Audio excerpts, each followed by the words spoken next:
Ça va dépendre, du revenu qui est généré par rapport à la location meublée. En location meublée, on appelle les revenus issus de la location des bénéfices industriels et commerciaux,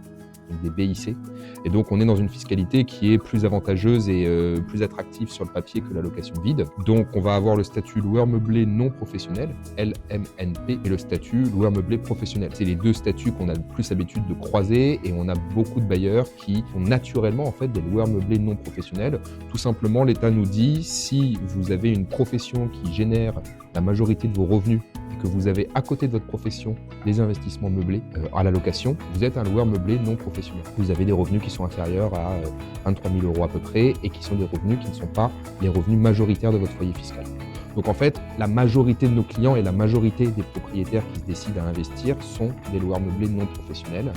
Et ils vont avoir le choix ensuite dans des différents régimes fiscaux, des régimes de déclaration, où il va falloir choisir entre le micro-BIC ou le réel, ce qui va permettre d'avoir une fiscalité plus avantageuse. Là, encore une fois, c'est des calculs, donc il n'y a pas de bonne réponse à cette question, ça va dépendre de la situation de chacun, mais très souvent, on se rend compte que quelqu'un qui vient d'investir, qui a eu beaucoup de charges les premières années, des charges qui sont déductibles, va avoir tout intérêt à se mettre en déclaration de régime au réel, ce qui va lui permettre en fait de décharger toutes les sommes qu'il a payées liées à son investissement, que ce soit les travaux, que ce soit l'amortissement, qui est quelque chose de très intéressant au réel, et donc de venir limiter l'empreinte fiscale sur son investissement locatif. C'est pour ça que la majorité de nos clients sont des loueurs meublés non professionnels qui font leur déclaration au réel, jusqu'à ce que ce soit plus intéressant de faire du micro-BIC, qui est le régime très traditionnel avec un forfait de charge qui est appliqué.